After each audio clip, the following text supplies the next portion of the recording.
Welcome to Mash the Gas Podcast. Mash the Gas Podcast. Your weekly breakdown of every NASCAR Cup Series race.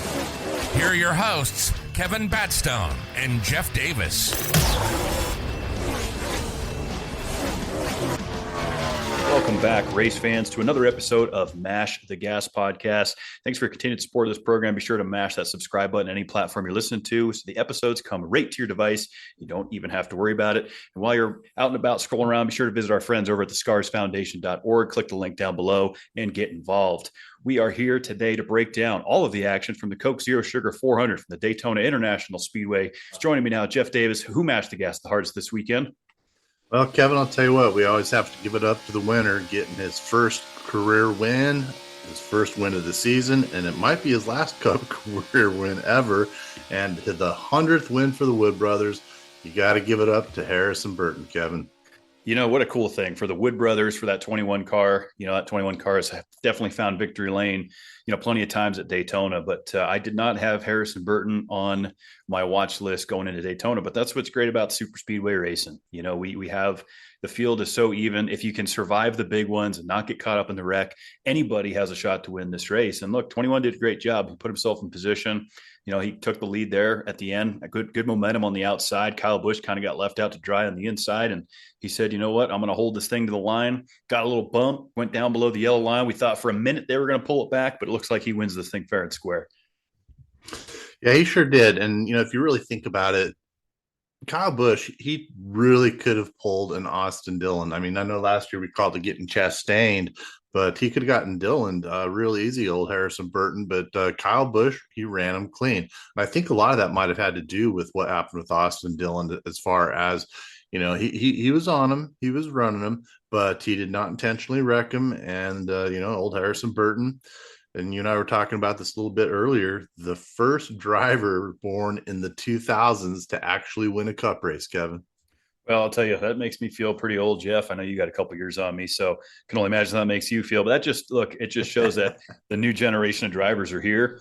You know, whether it's a Daytona win or not, the fact remains Harrison Burton's name will go down in the record book as a winner at Daytona in the NASCAR Cup Series. And just pretty cool to see his dad up in the booth calling the race. You know, I immediately thought back to Daytona in 1993 when Dale Jarrett won the race. Ned Jarrett's up in the booth calling it. You know, just not something you see very often in motorsports.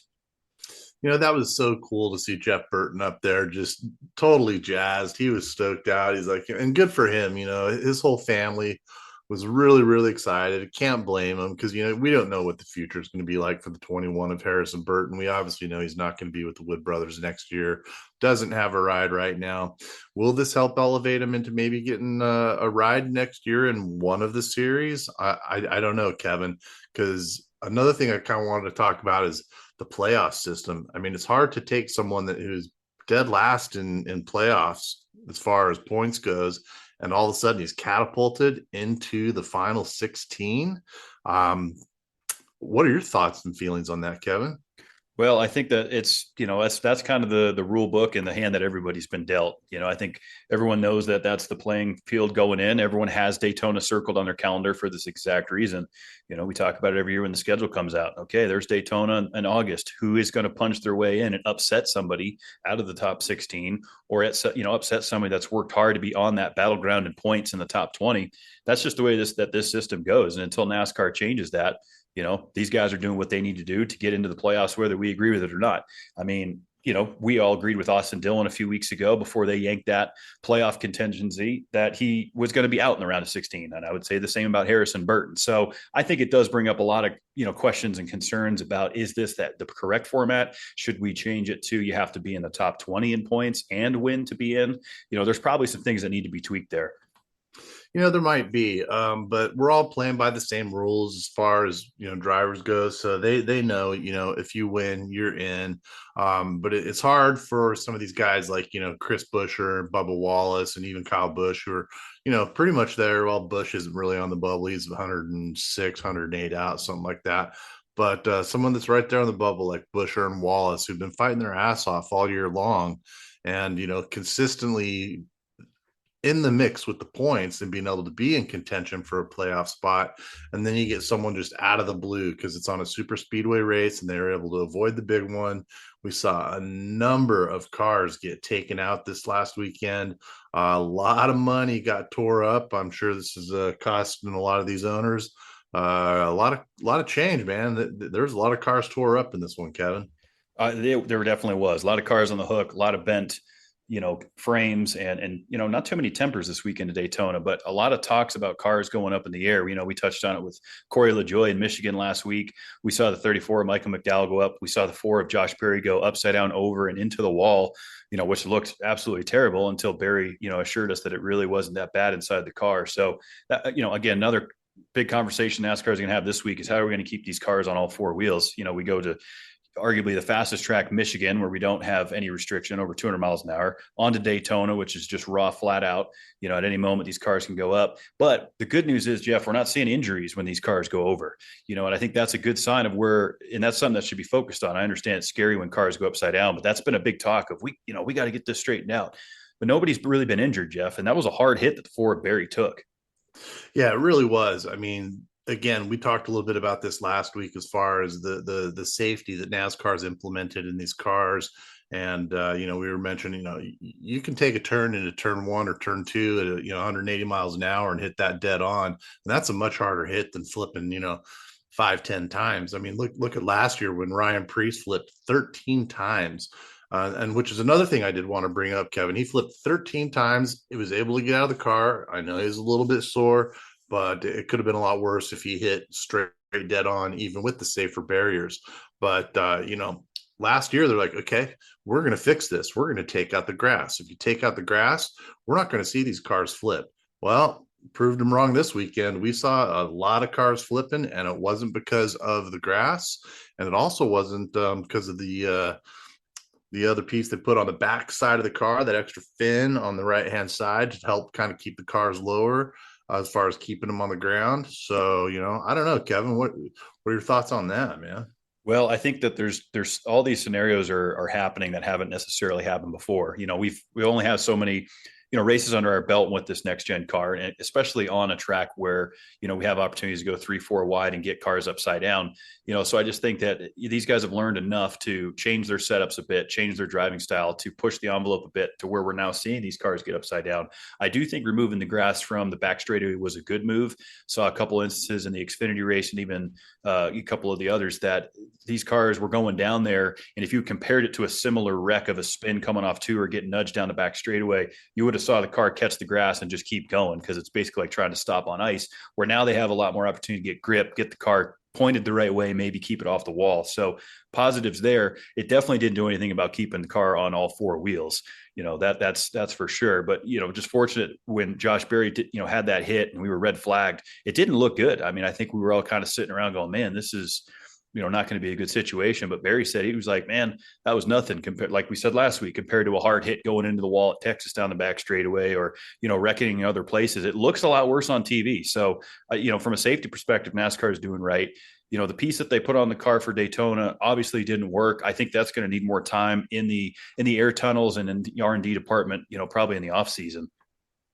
Yeah, I'd agree with that. And, one of the things I did like is, during some of the cautions and stuff where they would show the cars and how they're built. And I thought it was really interesting on that right hood flap where they've got the two red lines, cords holding on to the flap itself, but they've also got that green cord underneath that actually streams all the way down to the very bottom and winds up pushing another flap down that's in the middle of the diffuser to help kind of keep that downforce down and keep that car on the ground. Now, did it help? I'm not quite sure because of all the cars we saw flipping over this weekend, but they're definitely continuing to improve and doing the best they absolutely can to keep these drivers safe, Kevin. And I think that's one thing we can all confidently say is that the safety has been and is heading in the right direction. It gets better. Yeah, we have some drivers that are getting banged up and, some other areas, but I think overall they're in pretty good shape. And, now these drivers have a little bit of a break, not so much from, flipping upside down, but, I think Darlington, you have to worry more about the Darlington stripe, getting up in the wall, managing your tires. I don't really see Darlington as a track where going upside down is an opportunity, but who knows? I've been proved wrong before. And then of course it's back to Atlanta. So, we get a week off and then we're right back to that super speedway style racing, a little bit less real estate being that it's a mile and a half there, Jeff, but it's still going to be that pack racing. Anything can go wrong. Big ones lurking at any moment. Yeah, like I said, there were so many different drivers. I'll tell you what really surprised me, Kevin, was, on lap 60, we saw about, I don't know, man, 15, 20 cars get involved in an accident. We're talking a lot of different guys, William Byron, Austin Hill, Priest, Eric Jones, Alex Bowman, Ross Chastain, Dylan. But here's what I wanted to point out. Besides, felt bad for Chase Elliott getting knocked out early, but that won me $50 to bet against my buddy. Anyway, Kyle Larson, he was involved in that wreck in lap 60. He spun a couple times around. He had donuts from tires on the side of his car. And about 10 laps later, he was in the top 5, Kevin. That's just not something that we used to see at super speedway racing. You just couldn't. If you got so much as a dent on one of your quarter panels or a little bit of the nose got banged up, forget it. The only way you were going to get around that racetrack was going to be bump drafting or to get a push. So I think that shows, how strong this race car is to take impacts like that, take hits to the side, spin around, hit the grass, go off the banking, and then they're able to kind of yank on it, get it back going, and get it up to make not only minimum speed, but to compete for position. That's pretty impressive. Yeah, I mean, he wound up coming in P4 on that first stage caution. So, to see him Kyle Larson getting involved in a wreck, I mean, it just goes to show what a good driver he actually is. I know there's been a lot of scuttlebutt about who's the better driver between him and old Max. And I definitely want to see it. I want to see if Max can keep up with Kyle in the sprint cars. I know damn well he can't do it in a NASCAR Cup car, but I do think Kyle Larson can step into any open wheel car and run the hell out of it, Kevin. Yeah, I think just, tit for tat, tail of the tape, Kyle Larson versus Max Verstappen. I think it's a no-brainer that Kyle Larson, not even from an opinion standpoint, just take his record, as a Cup champion, Xfinity, all of his wins in NASCAR combined, all of his wins in the Sprint Car Series, all of his wins in late models, pretty much anything that Kyle Larson gets into, he has a threat to win. We saw him run Indy, earlier this year. He's planning on doing it again next year. Whereas Verstappen, not to take anything away, I mean, the man is fantastic. He's in great equipment, of course, has, qualified in the top 10 pretty much every race this season over there and has had tremendous finishes, but he's pretty limited as far as what he drives and he knows what his lane is. So I've been seeing that a lot too, Jeff, is kind of the F1 world going, is he better than Larson? It's, you have to compare him to a guy that's running multiple series, competing in multiple different cars to really get the answer. But I think we all know it's Kyle Larson. Yeah, because I mean, if Kyle Larson were able to run the Indy 500 and that would have gotten rained out, I think he would have had a damn good shot. He ran really well in practice. He was running up there. He was doing a kick-ass job. I felt really bad about all the preparation that he and Hendrick Motorsports did to try to run that and the Coca-Cola 600 the very same weekend. And unfortunately, we had weather problems at both tracks. So unfortunate situation. I hope he does try to do it next year if that's his plans. But it's going to be very tough to do, man. It really is. It's hard enough to compete in the NASCAR Cup Series at this level every week. I mean, you talk to some drivers in the field, they're like, we don't even know how Kyle does it. We have all we can do to show up and run Cup Sunday, and of course, just not even that long ago, we had guys that would run Trucks Friday, Xfinity Saturday, and then Cup Sunday. So just different style of drivers now, different league, and these guys are competing in a lot more series. I think it's a good thing. I don't have a problem with it. We saw last year with Alex Bowman getting injured over there in the sprint car that there was some talk about doing some restrictions, and that may still happen. But good luck telling Kyle Larson he can't get behind the wheel of a race car. Yeah, it's the way it works, though, Kevin. And speaking of that, Austin Dillon today did get shot down for his final appeal. He will not be able to be in the playoffs, which I'm sure, old Bubba Wallace was happy about because that kind of helps him out a little bit. But yeah, they did lose their final appeal for being able to keep that playoff spot, Kevin.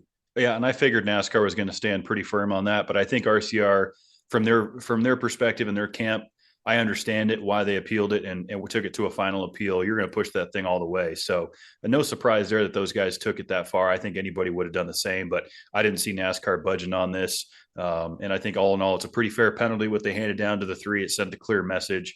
And now we've we know for sure, Jeff, heading into Darlington, what the situation is. And that is that there's only 3 spots available currently on points unless we don't get a new winner. So, when I look at Martin Truex Jr. sitting in 14th, 58 to the good, I have him penciled in. There's just, once he takes the green flag, he's mathematically locked in, done. Don't have to worry about Martin. Ty Gibbs, similar boat. He's 39 to the good, Jeff, 15th in points.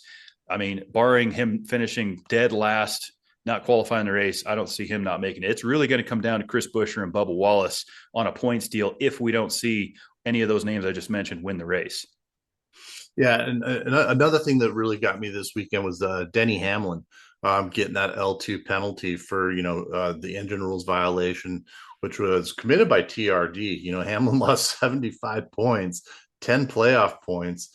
Of course, his crew chief Chris Gabehart got fined $100,000. But what tripped me out is when I was sitting there looking at the playoff standings, and I'm like, look at the wins. I'm like, all right, Kyle Larson, he's got 4 wins. Christopher Bell, Byron, they've got 3 wins. And then you got Tyler Reddick and Blaney with 2 wins. And now Denny's down in 6th place, and he's got 3 wins. Whereas just last week, obviously, he was in 3rd place. So, it kind of bummed him out a little bit, I'm sure. Obviously, solid driver, and he'll probably make it. I know he'll make it to the top 8. I don't know if he's going to hit the top 4 or not. I think Denny's been a little bit hit and miss these last few weeks, Kevin. I know you've kind of penciled him in your top 4, but I'm kind of 50-50 on if he'll make the final 4 or just the final 8. That's what's interesting about this format, right? You survive the round of 16, which I see Denny getting through no problem. You move on to the round of 12, which you go to a track like Kansas. You got Talladega in the mix, and you got a Charlotte Roval. A lot can go wrong in the round of 12, but I see just where he's seated in points, and consistently enough, he does get there. So you're right. It is going to come down to the round of 8, what that looks like, right? You got Martinsville in there. You got Las Vegas and Homestead. So you got 2.5 and a half mile. I mean, Danny's been strong in all those. We'll just have to see. I don't know how much this penalty will affect him. I guess we'll see as we go forward. But, I caught a little bit of actions detrimental today. And he was basically saying that the way that the red tape laws work on these motors, once they, go into rotation, is they can run 3 cycles, red tape it up. It goes, to wherever it goes. Somehow this motor ended up out in Costa Mesa at the TRD facility. Somebody went through the tape that wasn't supposed to, that, they ended up looking at it at the wrong time. Something didn't add up. And they basically came forward and said, look, you throw a flag up the pole. This is no good. Something's out of whack here. That's how it all came about, because I think everybody was scratching their head when this first came out going, oh, this was a Michigan situation. This was, Right. After NASCAR took the motor to R&D, after Michigan. Oh, this goes all the way back to the spring Bristol race. And I think that line didn't get clear enough out in the media when this first broke. Everyone thought this was from Michigan. This is months and months ago. Should have never happened. Absolutely not. When I heard that it was from that far back, I was like, wait a minute. This wasn't from Michigan. This was from Bristol. Yeah, that totally caught me off guard, Kevin. So to see a race winning motor from that long ago in the season to today, yeah, TRD made a big mess up on that one, Kevin. We'll just have to see now how much that penalty really impacts Denny in the playoffs. If he goes in there and gets a win in each round, we're going to say no. But if it comes down to Denny's on the cut line in the round of 12 or the round of 8, and it happens to be within a window of 10 points, I could see something like that happening, Jeff. Just the way that this season plays out, all the storybooks, I could see something like that. Those 10 points are going to come in clutch when he gets to Martinsville trying to make it into Phoenix. Yeah, absolutely. But I have a feeling he'll. I know he's going to make it to the round of 8. But he's such a damn good driver, especially when it comes to the playoffs. And it's tough for Denny, because right now, as far as active drivers, he's got more wins than any active driver without having a championship. And I'm sure that's just eating at him and eating at him. And, I know he's dedicated. He's a real loyal guy, and he wants to finish his career out with Joe Gibbs. If he winds up running some races here and there with a 23XI, that he can do that whenever he wants. But it started to make me question just a little bit. I wonder if Denny ever would come back, or even, finish his contract out with Joe Gibbs and then do a full season with 23XI. Him and Michael Jordan, their intent was to come in and win, and they are doing a damn good job. I mean, Tyler Reddick's just kicking ass, man. You can't take anything away from the 45. Bubba Wallace, he's running hard. Like I said, he's 21 points in the negative, right there on the cut line with him and Chris Buescher. But he's been running consistently, and he's right at the edge of the playoffs. So to see those two as doing as well as they are for 23XI, great to see those guys out there kicking ass, Kevin. Well, and speaking of 23XI, looking ahead a little bit and what Denny might or might not do, one thing that's in the works and just about finalized is where Martin Truex Jr. is going to race the Daytona 500. We know he's done full time next year, but the 500 has been rumored, and it looks like it's pretty much a done deal. And it looks like the 23XI is going to field a car with a number that's pretty familiar to the sport that we haven't seen in a while, Jeff. And I'm hearing it's going to be the 88. That's what I heard too. Rumorville has it that he will be running the 88. And I think that would be pretty damn cool to see, man. I would love to see him get out there and run the 88 for that event. Martin Truex Jr. is such a good guy. And even if he does run the 88 over at 23XI, what do you bet he still gets his good old sponsorship of Bass Pro Sports? I could see them doing that. I mean, he's just had so much tenure with them, and they were on board with the championship here in Denver, Colorado, back in 2017. He's been with them a long time. So, in 23XI, Denny, Michael, those guys. This is going to be, I think, already is the best team in NASCAR here in just a handful of years. I mean, we know Hendrick Motorsports and where they stand, but as young as 23XI is and how much power, speed, sponsorships, and opportunities and innovation that they have, this is a powerhouse of a team for sure, and they're going to dominate NASCAR for the next 5 years. They're going to do a damn good job. One thing about the sponsors, though, I really do love it when you see a sponsor that truly does match their driver. And you can't tell me there's a better sponsor for Martin Truex Jr. than Bass Pro Shops. We know that guy he goes fishing, he goes hunting, he goes camping. Hell, he skips half of the team meetings anymore the last couple of years from what I've been hearing. He doesn't even go to team meetings anymore. He's too busy out there, catching bass and shit, man. He's out there boating. So, it's really cool to see when someone has a sponsor like that just really fits their driver. I mean, maybe McDonald's and Bubba Wallace fit really well together. I don't know, but I do think Bass Pro and Martin Truex Jr. are a better fit. Yeah, they are. And as we mentioned, they've just been good. It just kind of all makes sense. Martin Truex grew up in Mayetta, New Jersey, in a fisherman family. And, it just kind of fits his blue collar background a little bit. But, if you're Martin Truex, you're not worried about the Daytona 500 right now. You're going, I'm 58 points to the good, and I'm going out. I want to try and win a race. I want to try to win a championship. And, look, there's no reason why he shouldn't be in the conversation to make it to Phoenix. He's been in the Final Four before. He knows what it takes. He's a veteran of the sport.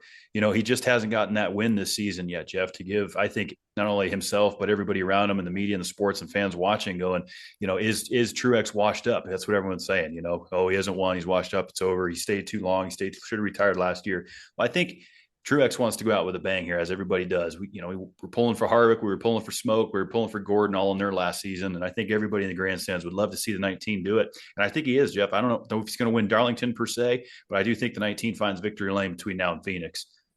I sure hope so, man. Martin Truex Jr. has always been, just such a laid back, cool guy. I mean, yeah, you don't want to get him pissed off because he does have a little bit of a temper, but overall, he's just been a really, really good driver and an ambassador for our sport for so damn long. Really would love to see him get a win before the end of the year, Kevin. And I could easily see him in the round of 8 with the equipment that he's running right now and as hard as he wants to run it.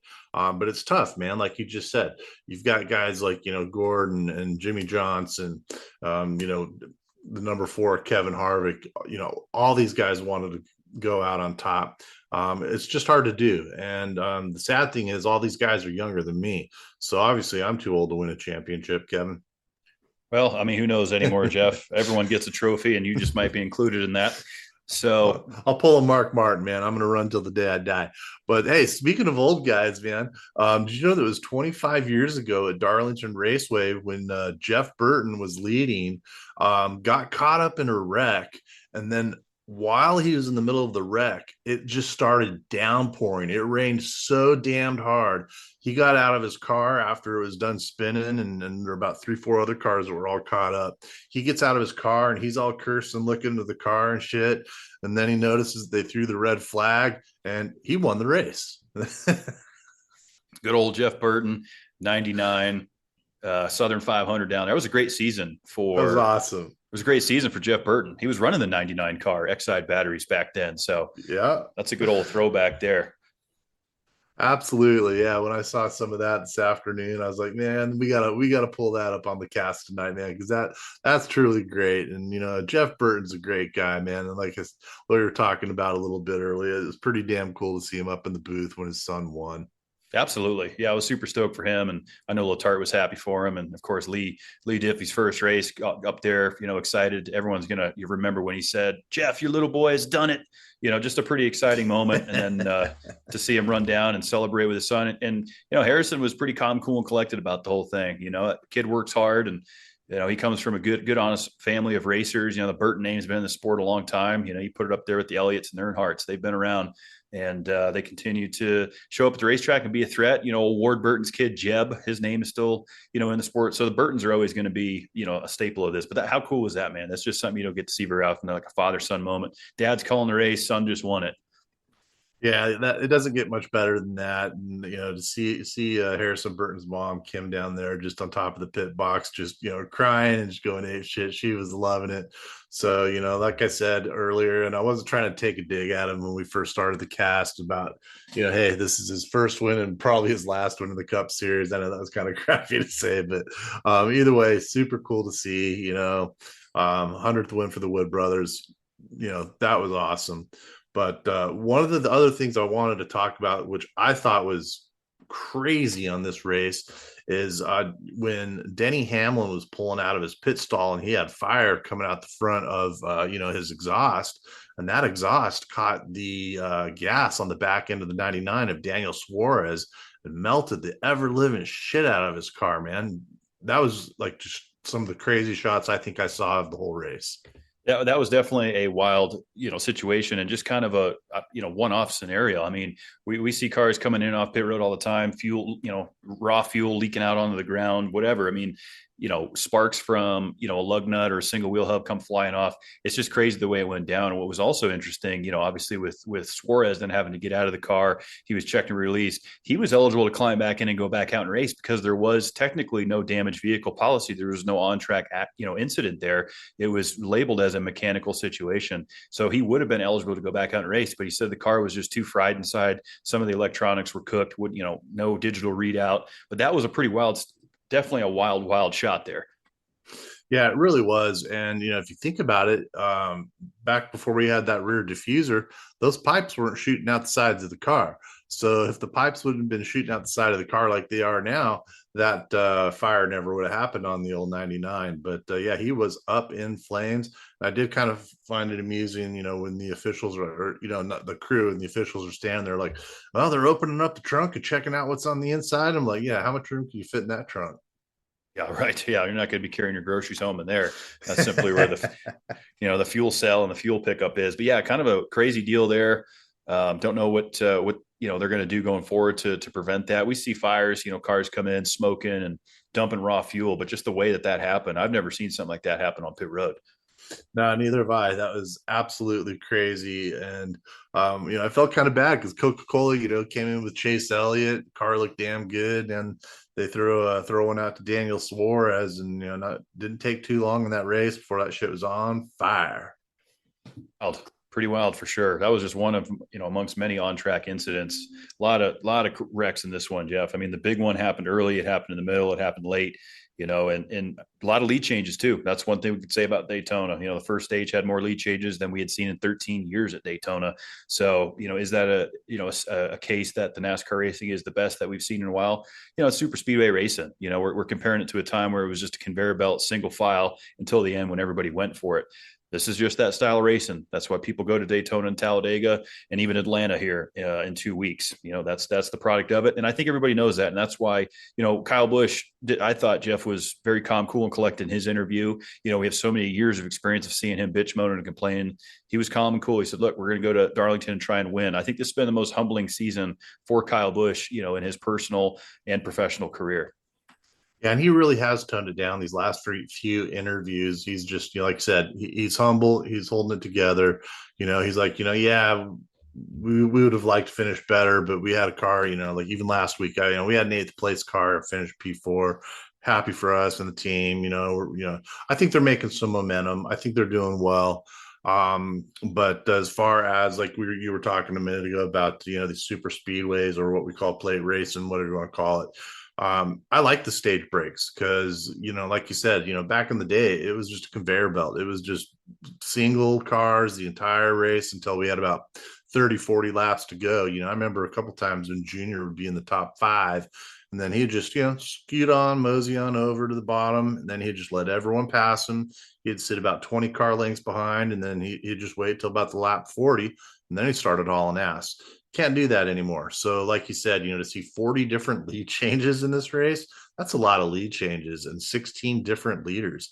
I did feel bad for Joey Logano. He did, lead the most laps of 34 laps.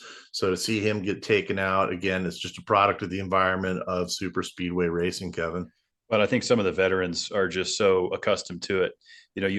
That's why Kyle Busch said, he's like, the fact that we even finished second, he's like, we survived 6 wrecks out there, barely missed it by inches. He goes, it's a miracle just to be here. And I think that just comes with being at a racetrack, 20, 30, 40 times and just ending up on the hook or in the garage so many times, wrecked with 2 to go. You're leading, you think you're going to win the race, and then you get taken out.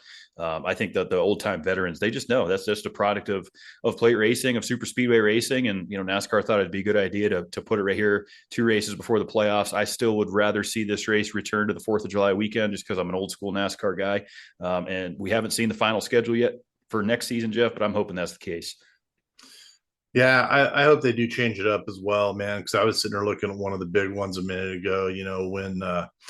When Michael McDowell got that little nudge from Austin Cindric, and I think that might have even came from Josh Berry getting into the back of him. And once he spun 22 dead center, right, just dead centered broadside at him. Kyle Busch squeaked by. The 48, Alex Bowman got in there a little bit. The 23 car, you had the 12 car, you had so many guys involved in that accident. And the same thing with the second big one. I mean, this is one of those races when people watch it on TV, it's just like, wow, this NASCAR is badass. Why aren't all the races like this? And it's something that, yeah, it's entertaining. It is fun to watch. The carnage is massive. If you can just make it through and get through, someone like Harrison Burton or Austin Dillon getting his couple wins, or even Bubba getting his win other than Kansas, those are the races that some of these guys wind up winning when they don't have chances of winning at other tracks. So, I'm glad we only do it a few times a year, but it is very, very entertaining. Yeah, it certainly is. And this weekend's going to be entertaining as well, Jeff, as we turn the page to, the Southern 500 coming up here. Brad Keselowski, of course, breaking that winless streak back in the spring when he got the win there, ran extremely well there last year as well. I think BK is going to be a threat. All of RFK, I think, is going to be a threat this weekend. And, of course, Hendrick, William Byron winning it last year spring. Kyle Larson won it in the fall. It's a long race. It's a very tough – the track too tough to tame. The Lady in Black, the Darlington Stripe. It's not an easy race. This track has more nicknames than any other track that I know of, Kevin. It does, and it's got some of the closest finishes. We think Ricky Craven and Kurt Busch. You think about all the crazy races that we've had at Darlington. It never disappoints. So, with one race to go, Jeff, I think in fantasy, you got to smoke them if you got them. I'm just about out of some of my hitters. RFK, or I think that those guys are definitely going to be strong. Hendrick's going to be strong. I'm not too sure if I feel confident in the Gibbs Toyotas, just based off recent results. Yeah, I'd agree with you 100% there. I think that like you said, the Hendrick's going to look really well. Gibbs, 23XI, those are kind of the guys I'm looking at. But I do think RFK's got a good chance here out of any tracks. We only have one race left for the playoffs. So if you're going to do it, burn them up now, guys. Use them if you got them for sure. Yeah, it's going to be an important race. Obviously, we know there's 3 spots available on points unless somebody wins. The cutoff line is close. Buescher or Wallace, who's in? We'll be back next week to break everything down and get ready to kick off the playoffs for the NASCAR 2024 season. And until then, Jeff, mash the gas.